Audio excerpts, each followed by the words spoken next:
संभल में आज ऐसा क्या हुआ जो 2024 का बड़ा गेम चेंजर होने वाला है, देखिए इस रिपोर्ट में।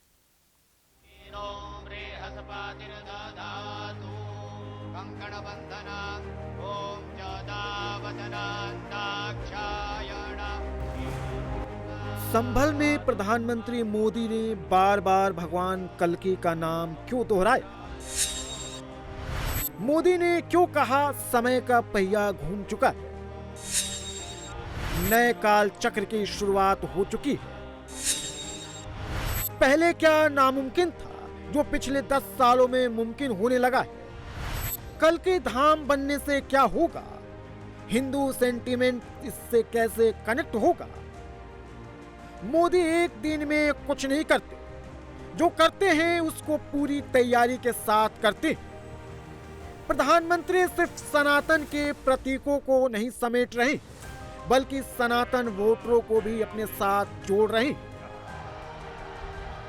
मोदी ने पहले भगवान शिव के धामों को विकसित किया, अब भगवान विष्णु के धामों की बारी है।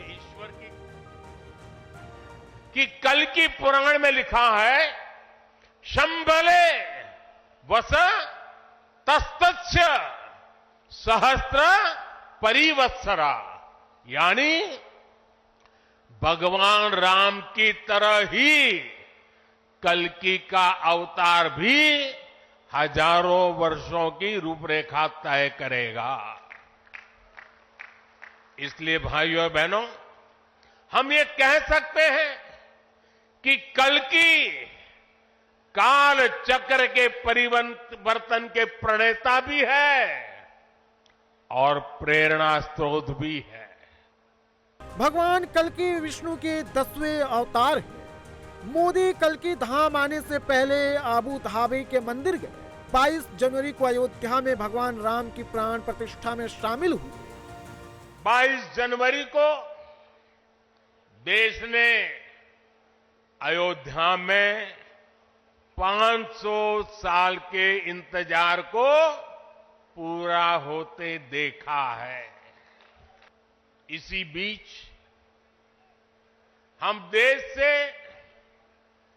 सैकड़ों किलोमीटर दूर अरब की धरती पर अबू धाबी में पहले विराट मंदिर के लोकार्पण के साक्षी भी बने हैं और अब हम यहां संभल में भव्य कल्की धाम के शिलान्यास के गवाह बन रहे हैं। कल्की धाम इसलिए भी खास है क्योंकि यहां भगवान के अवतरण से पहले ही उनके मंदिर का निर्माण कराया जा रहा है। हिंदू शास्त्रों के मुताबिक भगवान विष्णु के 10 अवतार बताए जाते हैं, जिनमें 9 अवतरित हो चुके हैं और 10वें अवतार का जन्म अभी बाकी है। 10वें अवतार के रूप में भगवान कल्की जन्म लेंगे, जो कलयुग के अंत में सफेद घोड़े पर सवार होकर अधर्मियों का संहार करेंगे। कल्की पुराण के मुताबिक भगवान विष्णु सावन माह की शुक्ल पक्ष की षष्ठी तिथि को संभल में अवतार लेंगे। श्रीमद् भगवत गीता के 12वें स्कंद में भी भगवान विष्णु के कल्की अवतार का जिक्र किया गया है। श्रीमद् भगवत के 12वें स्कंद में लिखा है, शंभल ग्राम मुख्यस्य ब्राह्मणस्य महात्मनः भवने विष्णु यशस्य कल्की प्रादुर्भविष्यति।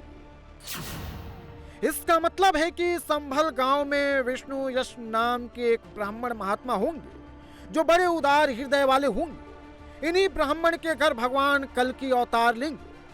स्कंद पुराण के 24वें अध्याय में भी कल्की अवतार के बारे में बताया गया है। हिंदू मान्यता के मुताबिक भगवान कल्की के अवतार लेते ही सतयुग की शुरुआत और कलयुग का अंत होगा। कलयुग का आरंभ 3102 ईसा पूर्व में हो चुका है, जिसका अभी प्रथम चरण चल रहा है। मान्यता है कि कलयुग 4,32,000 वर्षों का होगा, जिसमें से कलयुग के 5,126 साल बीत चुके हैं और 4,26,875 साल अभी बाकी हैं। यानी कि भगवान विष्णु का कल्की अवतार होने में अभी करीब 4,26,875 साल बाकी हैं। कल्की के अलावा भगवान विष्णु के 9 और अवतार हैं।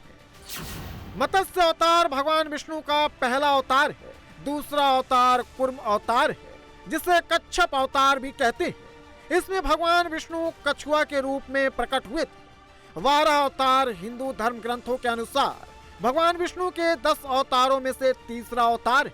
नरसिंह भगवान विष्णु के चौथे अवतार है। इसमें भगवान का चेहरा शेर का था और शरीर इंसान का था। भगवान विष्णु के 5वें अवतार हैं वामन। इसमें भगवान ब्राह्मण बालक के रूप में धरती पर आए थे और प्रहलाद के पौत्र राजा बलि से दान में 3 पद धरती मांगी थी। भगवान परशुराम 10वें अवतारों में से 6वें हैं। भगवान विष्णु के 10 अवतारों में से एक मर्यादा पुरुषोत्तम भगवान राम भी है। श्री कृष्ण को भगवान विष्णु का 8वां अवतार माना जाता है। इसके अलावा भगवान विष्णु के 10 अवतारों में से एक बुद्ध को भी माना जाता है। प्रधानमंत्री मोदी ने राम मंदिर और कल्कि धाम का कनेक्शन बताया। कहा, रामलला के विराजमान होने और कल्कि धाम से अगले 1000 सालों तक भारत की नई यात्रा का शुभारंभ हो रहा है। एक ऐसा मंदिर होगा, जैसा मुझे उन्होंने पूरा समझाया अभी, जिसमें 10 गर्भगृह होंगे और भगवान के सभी 10 अवतारों को विराजमान किया जाएगा।